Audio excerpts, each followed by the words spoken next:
안녕하세요. 오늘 저희가 좀 깊이 파헤쳐 볼 자료는요. 영적 나비 효과라는 개념을 다루는 한 설교 내용입니다. 네, 안녕하세요. 아주 작은 선택, 특히 뭐랄까 순종과 관련된 결정 하나가요. 이게 나비 날개짓처럼 어마어마한 결과를 가져올 수 있다. 이런 흥미로운 주장을 좀 살펴보려고 합니다. 네, 그렇죠. 이 나비 효과라는 말 자체는 원래 1972년에 기상학자 에드워드 로렌츠가 먼저 썼잖아요. 아, 네, 맞아요. 날씨 예측이 어렵다는 걸 설명하면서요. 네, 브라질 나비 한 마리가 날개를 퍼덕였는데 그게 저 멀리 텍사스의 토네이도를 일으킬 수도 있다. 이런 비유였죠. 그렇죠. 작은 초기 조건의 차이가 엄청난 결과 차이를 낳는다는. 바로 그 개념을 오늘 자료는 영적인 영역으로 가져오는 겁니다. 네, 오늘 분석할 자료는 성경 사사기 1장, 그러니까 여호수아가 죽고 나서 가나안 땅 정복을 시작할 때 그 이스라엘 민족의 초기 행동에 좀 주목을 해요. 아, 그 시점이군요. 네, 그들의 어떤 부분적인 순종, 자료에서는 이걸 대충하는 순종이라고 표현하던데 이게 장기적으로 어떤 영향을 미쳤는지 그 연결고리를 따라가 보는 게 이번 분석의 핵심이라고 할 수 있겠습니다. 그렇군요. 자료를 보면 하나님께서 이스라엘 백성들에게 가나안 땅에 들어갈 때 거기 살던 7족속 있잖아요. 네, 헷 족속, 아모리 족속 같은. 네, 그들을 완전히 다 몰아내라고 명령하셨다고 해요. 네, 아주 강력한 명령이었죠. 그 근거로 신명기 20장을 들면서 이유가 뭐였냐면 그들의 가증한 일, 특히 좀 끔찍한데 자녀를 불태워서 제물로 바치는 그런 행위들. 아, 인신제사 같은 거요. 네, 그런 것들이 이스라엘 사회에 퍼지는 걸 막으려고 하셨다는 거죠. 맞습니다. 오염을 막기 위한 조치였다고 설명하죠. 하지만 자료에서는 실제 역사는 좀 달랐다고 지적합니다. 네, 이스라엘 백성들이 그 명령을 100% 따르지는 못했다는 거죠. 100%는 아니었다. 네, 예를 들면 당시 꽤 힘이 있었던 므낫세 지파 같은 경우도 무깃도라는 아주 중요한 지역이 있거든요. 네, 전략적 요충지죠. 거기 주민들을 완전히 쫓아내지 못했어요. 자료에 따르면 심지어 가나안 사람들이 이스라엘이 좀 어설프게 구는 걸 보고 버텨볼만 하다. 이렇게 결심까지 했다고 하니까요. 와, 오히려. 네. 심지어 단지파 같은 경우는 아모리 족속한테 밀려가지고 원래 약속받은 땅을 차지하지 못하고 산지로 쫓겨나게까지 했어요. 아, 그런 일도 있었군요. 네, 때로는 현실적인 이유로 그들을 그냥 노예로 삼는 게 낫겠다, 이런 타협을 하기도 했고요. 바로 이 지점, 이 온전하지 못한 순종. 여기서 자료는 영적 나비 효과라는 개념을 딱 꺼내드는 거죠. 그렇죠. 당장은 큰 문제 아닌 것처럼 보였던 작은 타협들이 사실은 나중에 엄청난 결과를 낳는 그 시작점이 됐다는 주장인데요.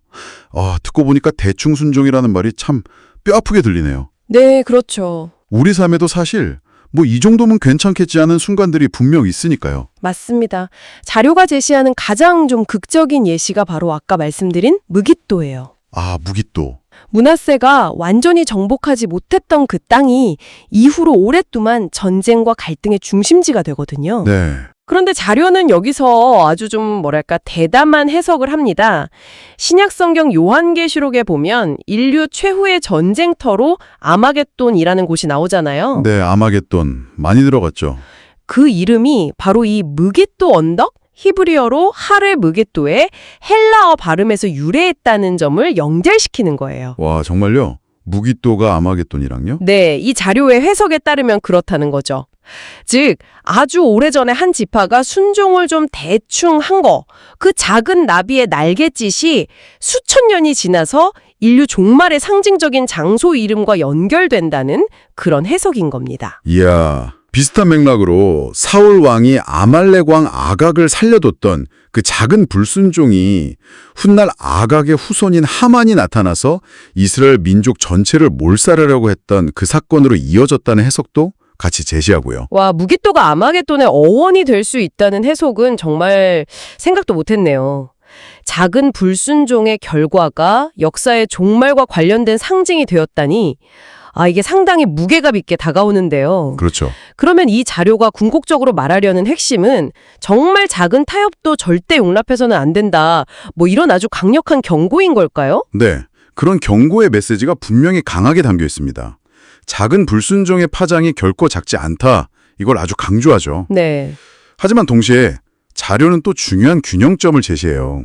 이 점을 놓치면 자료의 의도를 좀 오해할 수도 있을 것 같은데요. 아, 균형점이요? 어떤 거죠? 하나님께서 이런 결과들을 굉장히 엄중하게 다루시지만 동시에 순종하려고 애쓰다가 넘어진 사람들 있잖아요. 네, 실패할 수도 있죠. 그런 이들을 완전히 그냥 버리거나 책망만 하시는 게 아니라 다시 일으켜 세우시고 또 회복시키시는 그런 자비로운 아버지 같은 면모도 가지고 계시다는 점을 함께 강조하고 있다는 겁니다. 아, 심판과 자비. 네, 이 두 가지 측면을 다 이야기하는 거죠. 아, 그 균형점이 중요하군요.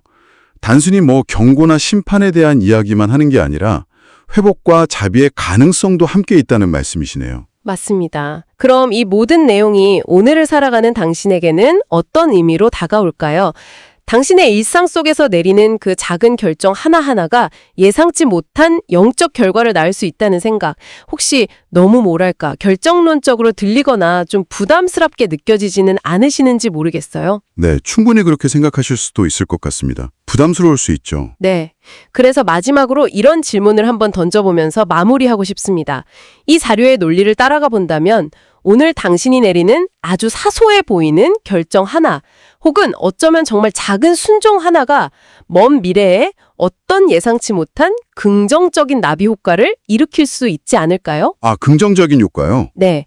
부정적인 결과만 생각할 게 아니라 선한 영향력의 가능성까지 포함해서 말입니다. 당신의 그 작은 선택이 만들어갈 미래의 파장에 대해서 한번 깊이 생각해 볼 기회가 되었으면 합니다.